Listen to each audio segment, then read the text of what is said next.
we were a little bit behind when we started. We've kind of caught up on time right now. And I was going to give about a 10-minute break in between this session, but I want to get moving. Also because we need to finish definitely on time. I think I'll probably break it at 25 after.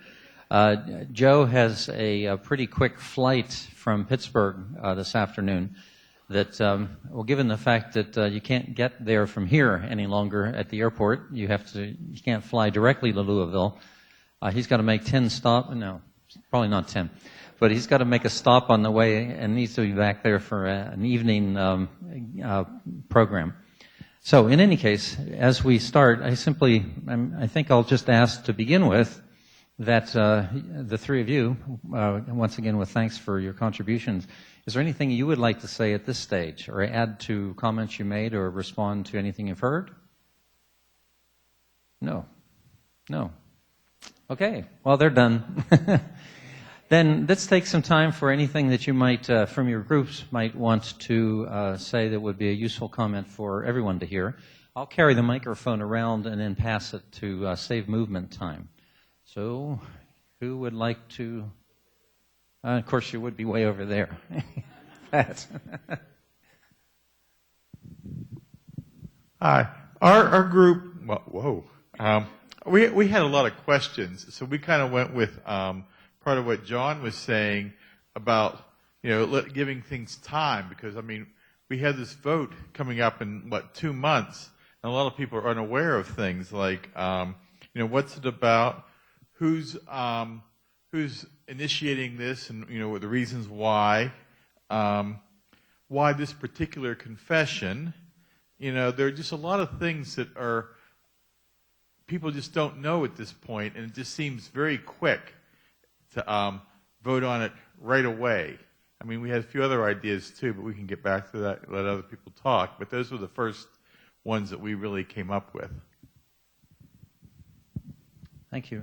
Any comments or responses? We on? Yeah.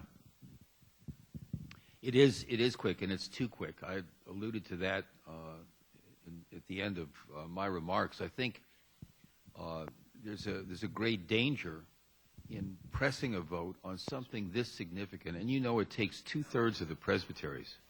Huh? It's not just like an amendment to the Book of Order where it just takes half plus one. It's 2/3 of the presbyteries, which recognizes what a serious matter it is to amend the Book of Confessions in any way. However, that having been said, this first came up in 2004.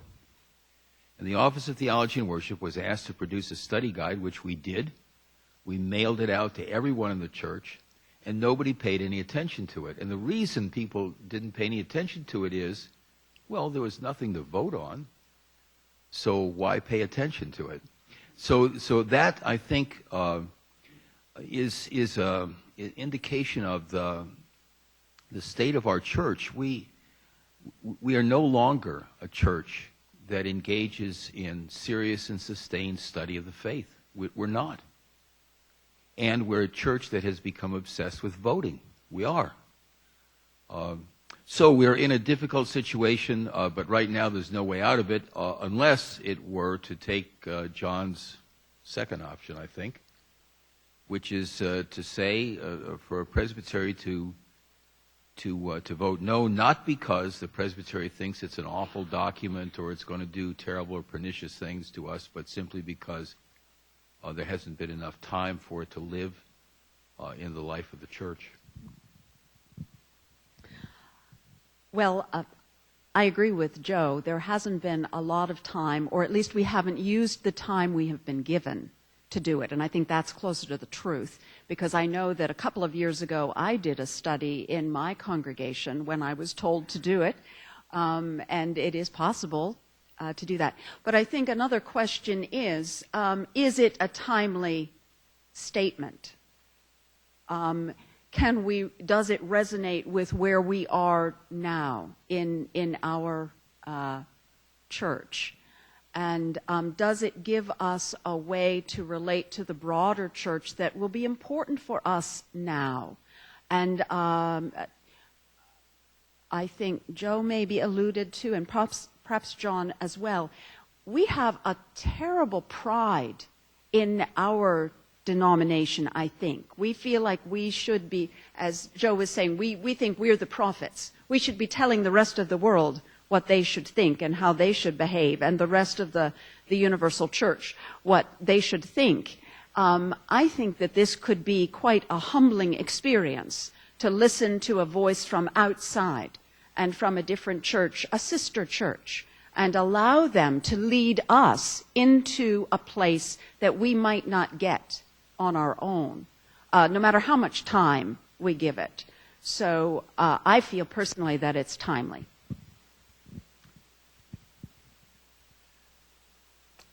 I think we should not ever let ourselves be held hostage by a vote.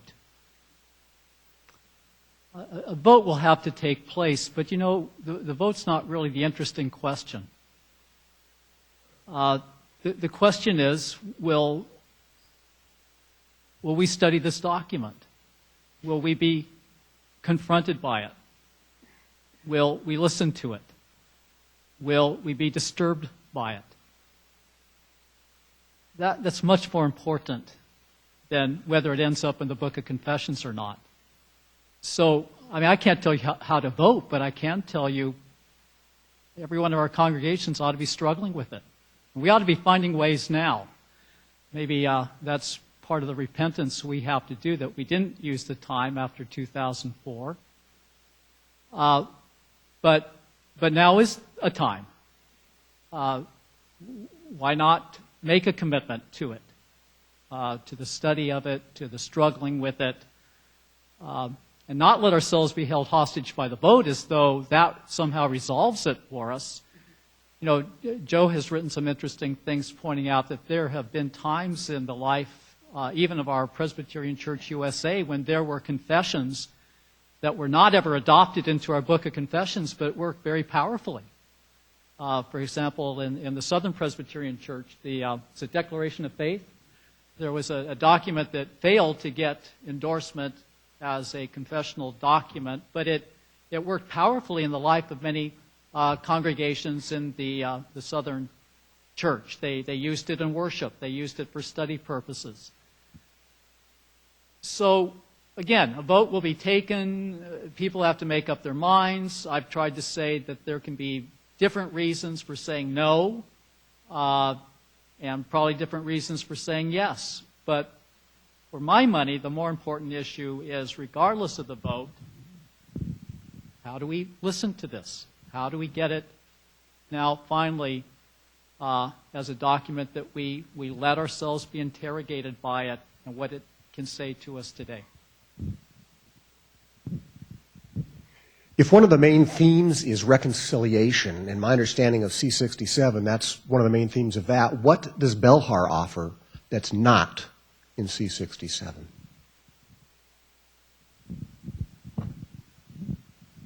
I think reconciliation is this overarching but not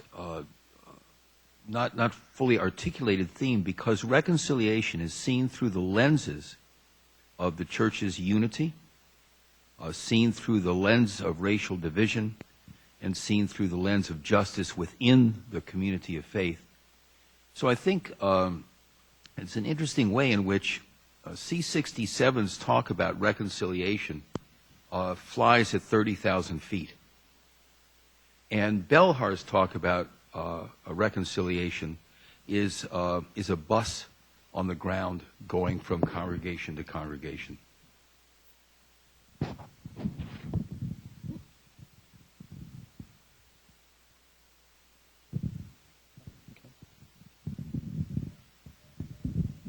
On a related note, because we had a lot of questions in regard to comparing it to 67 too, wondering what the distinction is, but our question was also, in our being challenged by all of you, if we get Belhar, are we just going to put it on the shelf? Our question is, how come we haven't been studying the Confession of 1967 and allowing that to impact us? We have had over 40 years to do that, and we confessed among us that as churches, we have not done so.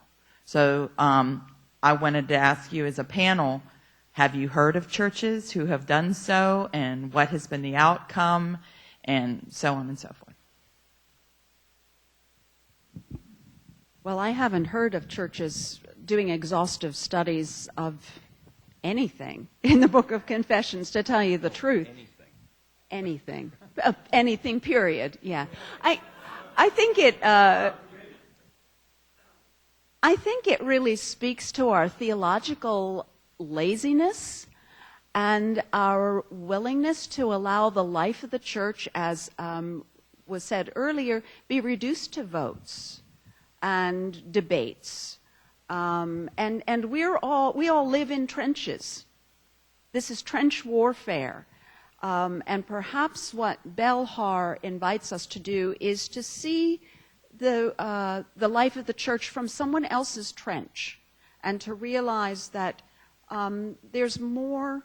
We're called to more. I do feel we are called to do this study, and maybe at all levels of the church. I mean, this is certainly, this conference is at the Presbytery level. In fact, we've invited our neighboring presbyteries, and at the seminary level. I mean, I think there's lots of room to do theological investigation and reflection, both on the Book of Confessions and on what makes us a Reformed denomination in the first place. What do we believe? What do we hold in common? And there's certainly, as Jim Davidson can say, there's a never-ending series of continuing education offerings here at Pittsburgh Seminary that are not always taken advantage of. That responsibility, as Joe was saying yesterday, I think, at the Presbytery meeting, that goes right back on you. It's up to each individual person in each individual church, on each individual session, to make that happen. It's not like it's not available, but we're not making use of it.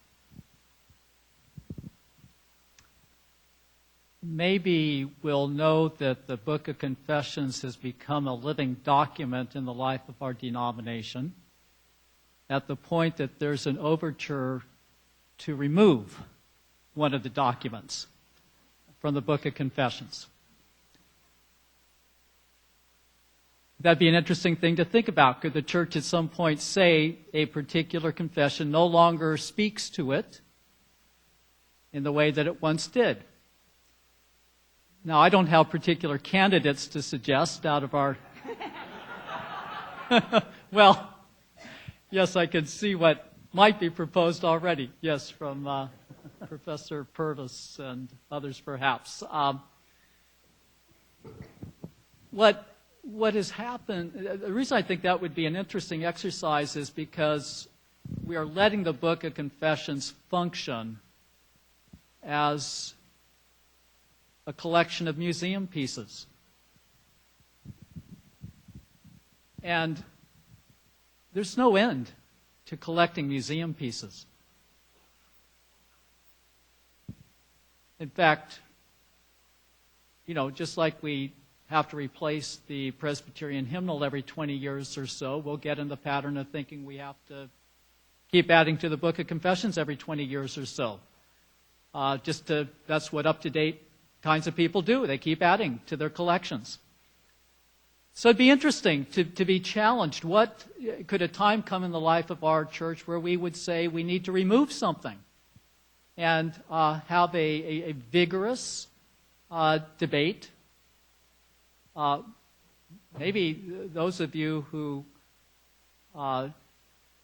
don't approve of Belhar, for whatever reason, do not think this is the time to vote it as part of our Book of Confessions, well, you can always come up with an overture to have it removed.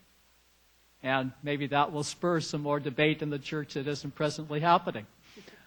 All that is to say, I think in many ways we are still trying to figure out as a church what is a book of confessions.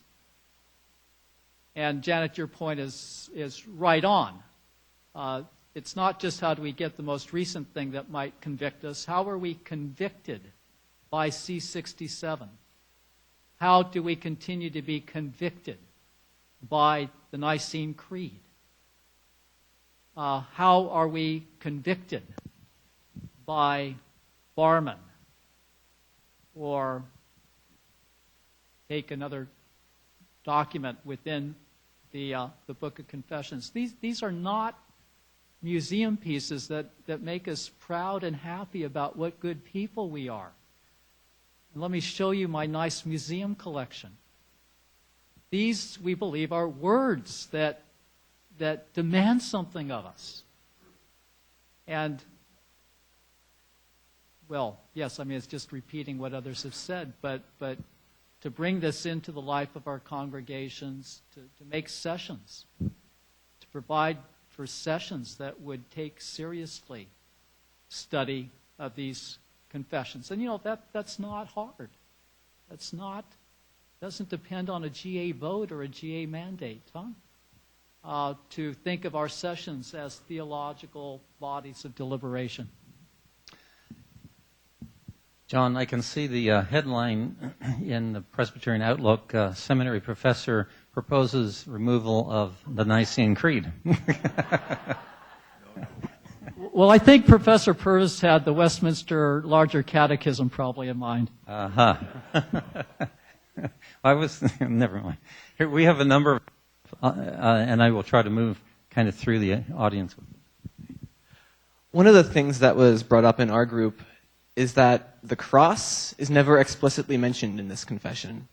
And so my question is, what implications do you see, if any, of adopting a confession that talks about reconciliation without explicitly talking about the crucifixion?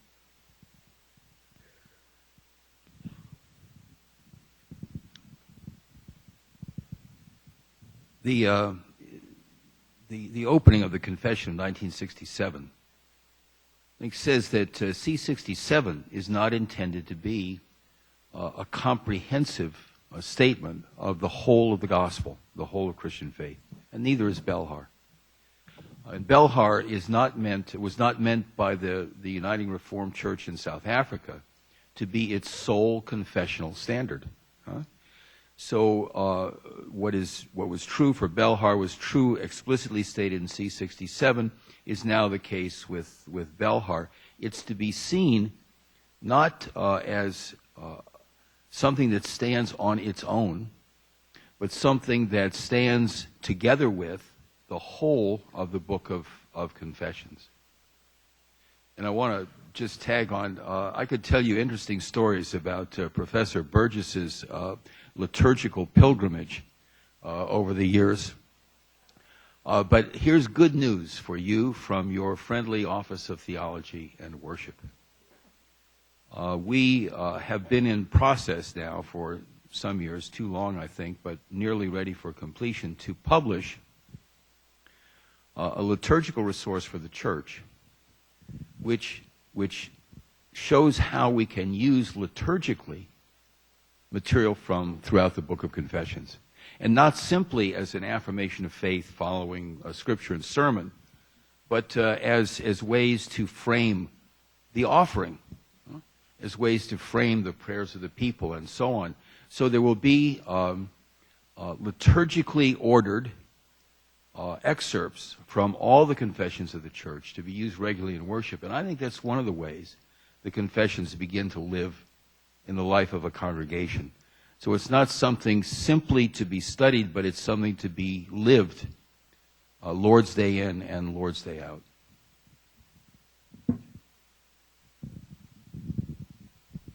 Hi, I want to go back to the metaphor of the museum piece, and maybe I'm going to reveal myself to be rather nerdy in saying that I think that museums are really important, and I think that we tend to see them sometimes as disconnected from our everyday life in a society, but actually they remind us of how our society was in the past and what happened to certain people in our society.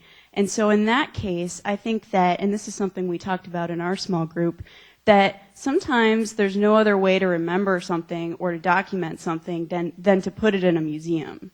And I think that museums can remind us of and make us aware of things we otherwise would not have been aware of. So, for instance, we've been talking about Native Americans now and again. I went to a museum in Phoenix, Arizona, about Native Americans who were sent forcibly to schools where they were, stripped of their culture and meant to act more like Christian Americans.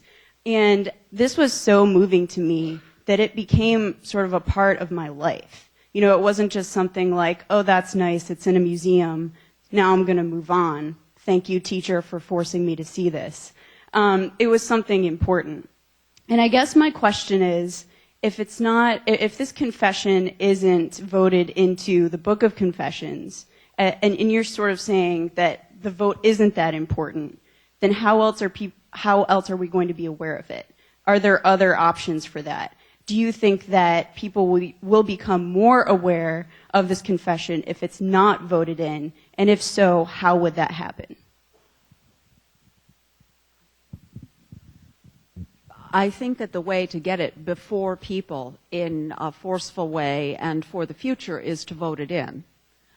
I appreciate what you're saying about museums, and it made me think about the fact that certainly I have been to a number of zoos in my lifetime, but I had to go to South Africa to actually see those animals in their natural habitat running around.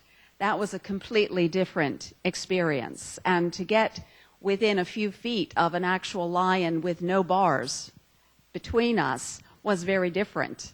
That lion made an impact on me. It was in my face. And then a little bit later, I actually found myself eating some of those animals.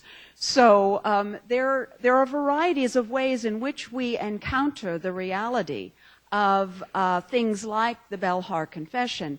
But I think that the trick is to really allow it to get in our face and roar, and then to hear it and digest it, if I can carry my metaphor a little bit further, and let it be part of our reality too. But if it just stays in the museum, behind the bars, or on the shelf in the library, it's not going to do that. And my fear is that if it's not in the Book of Confession, it's even one more step removed from that essential encounter that we need to have.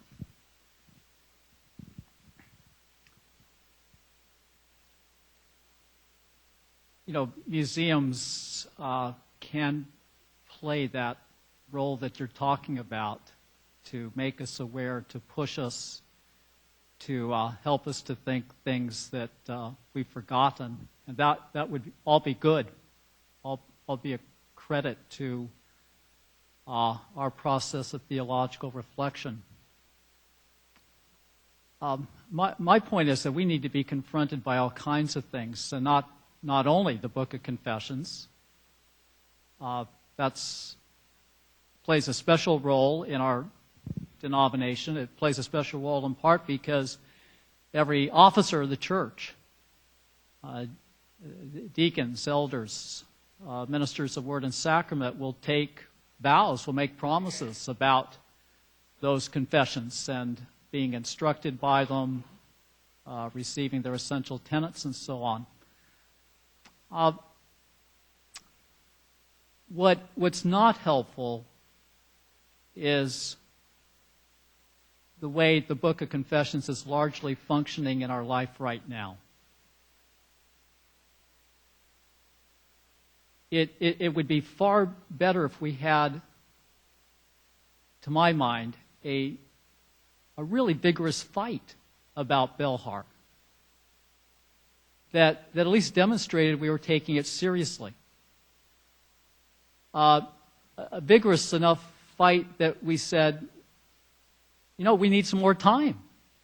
We're not yet to a point of ourselves having a reconciled voice around this confession of reconciliation. It's interesting to look at the process in other denominations. The Reformed Church in America and the Christian Reformed churches in our country have also been discussing adoption of the Belhar Confession. And the RCA, I believe, has adopted it now, or is in the process of doing so. Well, my understanding is that there's a much more vigorous debate going on within the Christian Reformed Church, and there's been a very extensive study process. Well,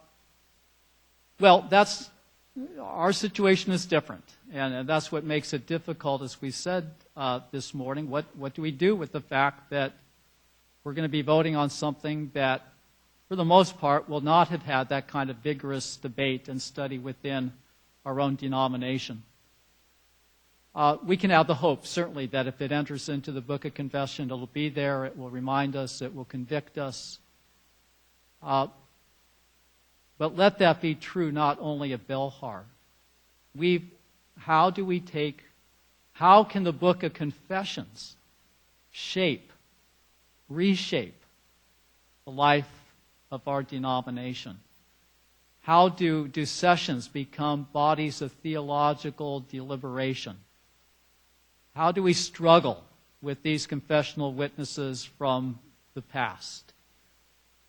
To me, that's a larger question. How do we learn to be how do we learn to be a church of the Book of Confessions?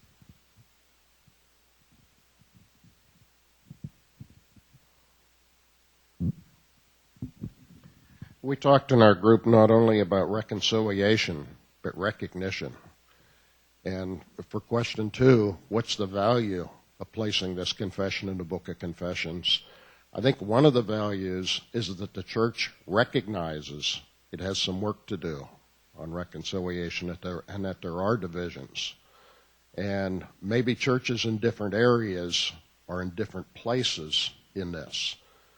But I'm seeing a lot of, we don't really have any problems, we treat everybody the same, etc. And so I think a big part of it is recognition.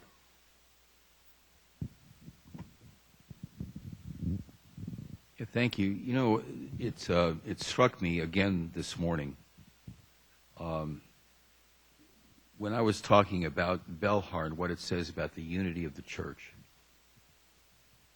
We're part of the Presbyterian Church USA that has experienced 3 formal schisms in the last 70 years. 3 formal schisms, one of which is going on now. Began in 1982 and has continued in dribbles since then, but now is more of a little brook. And all of this has occurred with, I think, appalling indifference by all of us. It is the people who choose to leave, even use the word disaffiliation. We're going to disaffiliate. As if I used to have a McDonald's franchise and now I want to have a Wendy's franchise. But also the people, many of the people who remain say, well, good riddance. Good riddance. Our talk about unity is whistling in the dark. So what does Belhar have to say to us? I want to just read you one thing that has struck me. I often hear, well, just because we're in different human constructions called denominations, we're still all part of the spiritual, invisible church. And Belhar says to us, we reject any doctrine that professes that spiritual unity is truly being maintained in the bond of peace, while believers of the same confession are alienated from one another for the sake of diversity and in despair of reconciliation. So I think whether Belhar is in the Book of Confessions or not, I agree with Catherine. I think it would be a good thing there because we would tend not to pay attention to it were it not there, but that's on our head. But to confront us not simply with the South African situation, but with our own situation. How does the South African situation bring into bold relief the realities in our church which we are all too quick to deny?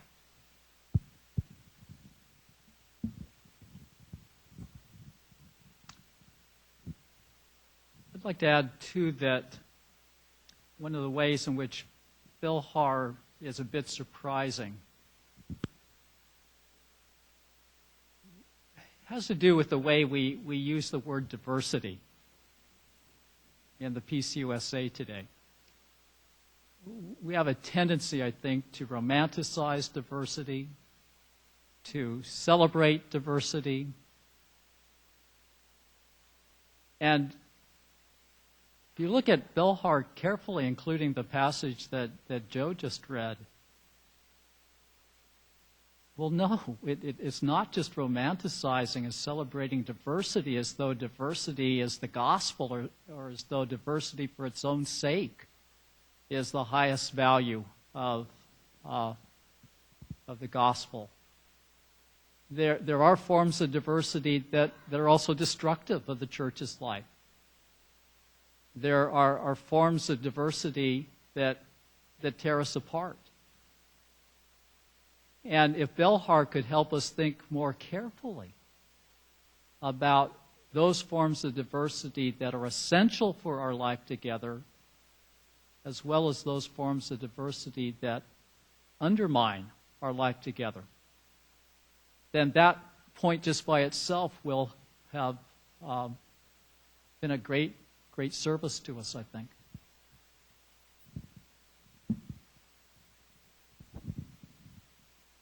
Our group's conversation as we spoke brought to mind a couple of comments from the panel there, especially the one about the Southern Church using a confession that didn't get into the book of confession, but it worked well for them, and another about voting, whether we're voting to feel good or for self-righteousness. In the terms of diversity and the strength and support of the church, do we need another confession, if not more so than just a reminder such as Belhar provides to what we already confess in our faith journey? And with the amount of time, even though this has been on the table, now that I understand, it's the first time I saw it as of last Presbytery meeting, the first time I saw it myself, causing us to reflect back also on our training roles as elders and pastors, etc., just how much we do know about the Book of Order and the Book of Confession. Perhaps using Belhar as a support mechanism for the confessions that we already have and some additional training in what the confessions and the book order stands for. Maybe we can do all this stuff without adding something that maybe everybody doesn't agree with as far as what Belhar says, or some fears they may have as to is it an end-around play for taking care of some of the problems with the diversities that we have. And the final statement was that the gentleman said was maybe we just need time to pray and study and pray that we can make the right decisions as to what we want to do with this. Well, I feel that we've had time to study and pray since 1967, when the issue of reconciliation and justice and racism were first officially put on our plate. I don't think the problem is time. I think the problem is the will. And I feel like if the sin is there, we need the confession. We need to hear the word.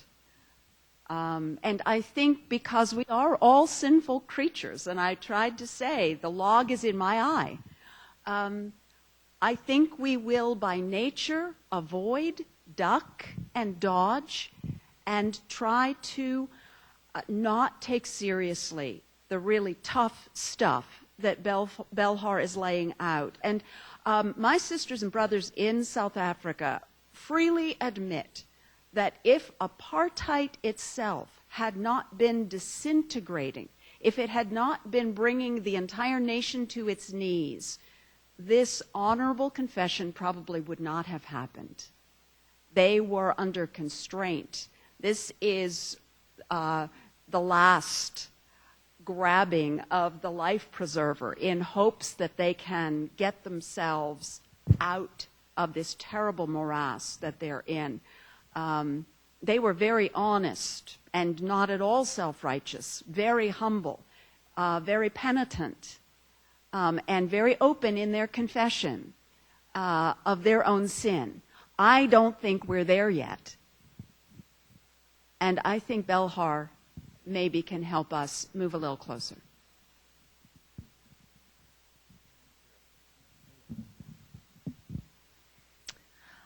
I'm wondering if there's a dimension of adopting this that might be very valuable for us. I'm thinking of the line in the brief statement about giving voice to those long silenced. And it seems to me this confession is coming out of that. Voices long silenced have produced this confession, which makes it very different than the rest of the ones in the book. Well, maybe we were in Westminster the second-class voice. And so I'm wondering if there are dimensions beyond the words that the adoption of this confession might challenge us with that you would see.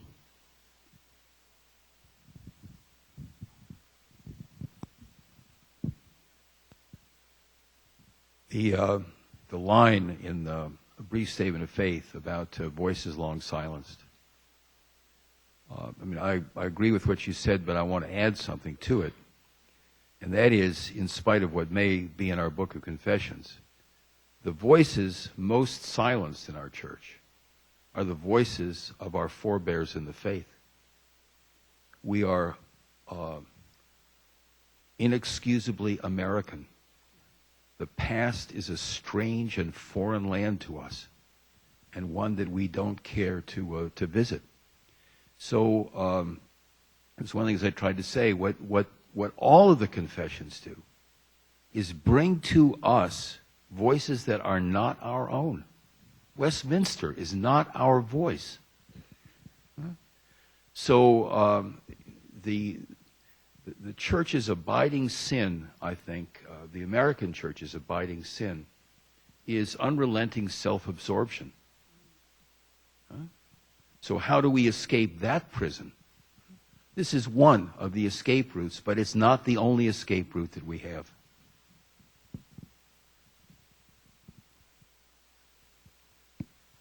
And I think this comes back to the question of how the Book of Confessions could become a more living, vital document in our churches. You know, it'd be interesting to have a session take the kind of exercise that Joe was talking about in his presentation, free association around the word God, and then examine a confession like Westminster.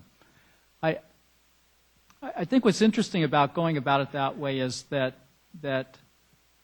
often when we go to the Book of Confessions, we go to them as primarily historical documents. That is, we want to put them into their historical context. Why were those people confessing those things at that time?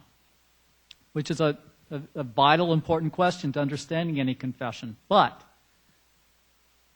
when we take vows to be instructed and led by the confessions, to be guided by them, to receive their essential tenets, we're not just asking how were they vital 100 years ago or 500 years ago or 2,000 years ago. How are they speaking to us? How are they correcting us? And so I think to not just have the chronological view of the Book of Confessions, but to take a major theme like who is God? Or what is the church? Or what is our understanding of salvation? And to listen to these voices from other times and places, from across the centuries, can be such a powerful exercise within a body like a session. to hear, as Joe says, these voices, our foremothers, our forefathers in the faith, we still have something to say to us if we will have the ears to listen.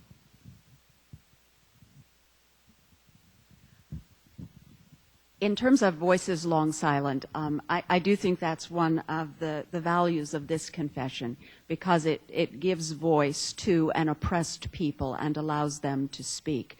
But I think sort of related to what Joe was saying, in terms of our American self-absorption, we are in a sense in a place where we are all about giving people voices, and we shout and we push the minorities to speak, speak, speak. And I think what Belhar also reminds us, though, is we need to listen. We need to start listening to one another. We need to start living as if we are the body of Christ, and as if we can hear both the pain and the experiences and the gifts and the challenges of all of everyone who is around the table, and to grow into a deeper place of unity and community. And I think as Americans we are very reticent to do that. We're all about shouting. We're all about having voices thrown out there, but we're not really all about listening, and we're certainly not about really working at the kind of unity that this is challenging us to aspire to through the working of the Holy Spirit within the church. Thank you. So maybe I'm kind of naive in all this because I'm new to reading confessions, but I think these words are exciting. I think reading confessions are exciting. So maybe that's just because I'm new to being an elder. But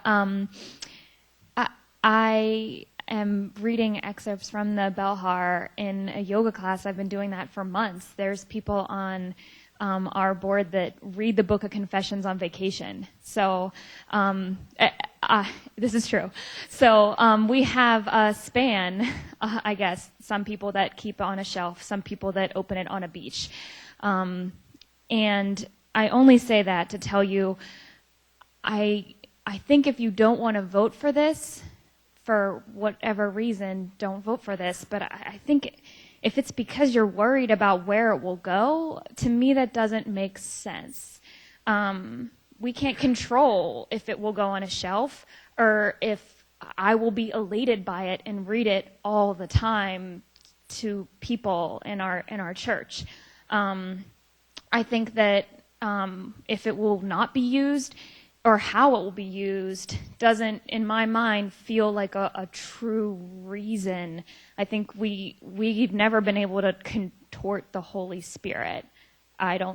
Maybe, right? So that's something. And I'm not sure, also, being new to the whole voting process, I guess some questions about time. In reading about this and praying about this, time hasn't seemed to me a huge factor. So I'm wondering, if we take more time, what do you suggest we do with that time to make the best of it, if that's what the vote seems to be? Also, if we vote no now under the basis of we need more time, would Belhar come up again?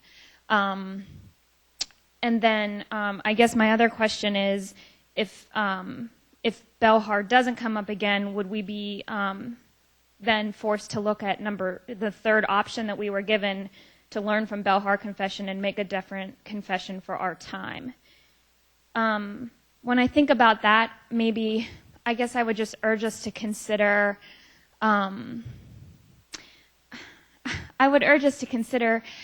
Could we really write what Belhar has written? Could we urge ourselves to examine ourselves? I think sometimes it's hard to take the plank out of your own eye. I think what we have here is a unique gift from a unique time, and maybe just someone had pointed out, maybe are we going to vote this to make us feel good? I don't know that this is a confession that's supposed to make us feel good.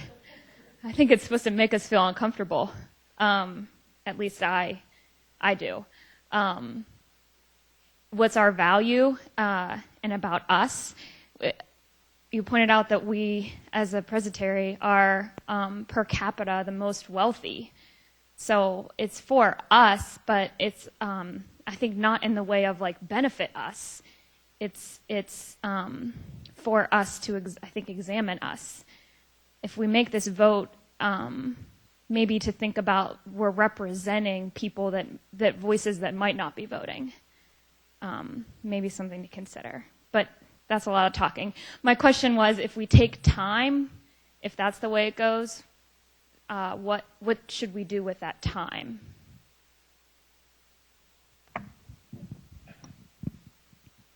We will make this the last set of responses. So along with that question, if there's anything else you want to say in closing, please do. Well, you've raised a great set of questions that are exactly the questions we all ought to be struggling with, huh? I'm trying to make a distinction, and the distinction itself can be challenged, so it's just my effort to try to see through the territory a little bit. The distinction between having confessions that are informative and helpful and challenging, and having confessions that convict us here and now. And I would like to think that there are a lot of confessions out there, not in our book of confessions, that we need to be learning from. The French confession that Calvin wrote is not in our book of confessions, but for my money, it's a confession we ought to be learning from.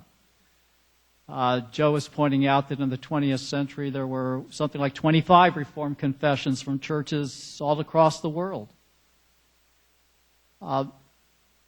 So let's be clear, there are all kinds of confessions we need to be learning from. And certainly Belhar belongs among those. What I'm trying to suggest is there's a distinction between that and examining ourselves and what is the word that God asks us to say right now. And I can't answer that by myself. Thanks be to God, I can't answer it by myself. That I've got to engage other people, in my case, in the Presbyterian Church USA, who say, well, John, no, actually, race is the confessional issue before us. You say something about consumer society. Well, no, that's not quite, I don't know. But that's the conversation that I think is so vital to take place, where we have spaces where we sit down together and say, what in the world are we up against? What in the world is happening to us? We all feel some sense of uneasiness about the church today. We have some sense we're not living out the faithfulness to which we have been called. That's what confession is all about, getting at those questions, and then, whether it's Belhar or other language, trying to receive the language that God may be giving to us to speak into our situation.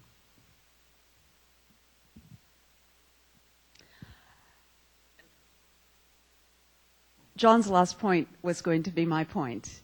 I think that we have a tendency to make this all about us. What we want to decide, what makes sense to us, what fits in with our preconceptions, what is a word that we can resonate with. And if we find that word or that confession or that statement, then yay us, we'll all vote it in. That is such a cockeyed perspective on coming to terms with what God is doing in the church yesterday, today, and tomorrow. And I think our primary question is, what is God saying to us? What is God doing right now?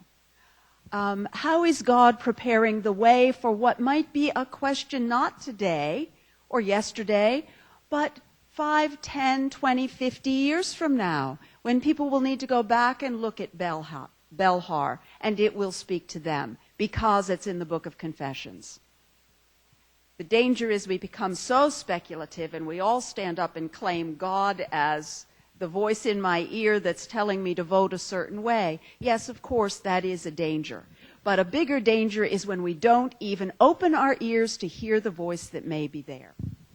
And I think when we reduce all of this discussion and all of what is before us to an issue of polity and our decision and our vote, we have missed the boat entirely. So I would call us back to a time of prayer and openness to God. I would never have guessed, probably 3 years ago when we first heard about the possibility of going to South Africa, which sounded like a lark until we realized what it would entail. I had no idea that that would prepare me to sit here today and make a kind of testimonial presentation about my very unusual and, who would have guessed it, perspective on this confession. God works in mysterious ways. Our job is to try to penetrate that mystery and to act, vote, and live in terms of what God is calling us toward. Well, I want to try to respond to that with a cry from my own heart. I think talk about studying Belhar, studying the confessions, and so on, is really a subset of a larger issue that we face. And it's a larger issue that in a kind of a cockeyed way is before us in another big vote on the new form of government. Now, whatever you think of the new form of government, one of the things I like about it is that it recovers for us the language of teaching elder and ruling elder. Historic language for us that was lost at the time of reunion. It was language that functioned in both the southern and the northern churches, lost then. Because I think that pastors, those of you who are pastors out there, the core of your vocation, the core of your pastoral vocation, is to be teachers of the faith. And I don't mean by that only in formal educational settings. I mean, people who engage in a serious and sustained way the faith and who become teachers of the faith in a congregation. And that is not a casual thing. Pastors, I know you've got to be managers and therapists and entrepreneurs and God knows what else and fine, but the core of it all. And the core of it all is so important because I think we are headed toward a time when the church will become an effective minority in American culture. So how then are the people who remain faithful, how is their faith shaped and deepened and enriched? Teaching elder is the calling that we all need to find a variety of ways to embrace. And ruling elders, who are not called to be members of the board of directors of some small community service organization, but people who are responsible for discerning fidelity to the gospel in a congregation and to be full partners with teaching elders, ruling elders in that task. So studying Belhar is critical, studying the Book of Confessions is critical, but those are only two instances of the deeper and more sustained engagement of the faith that is the calling of every one of us in this room. Our time has come to an end. I think we want to thank our presenters, Joe coming from Louisville, and our other.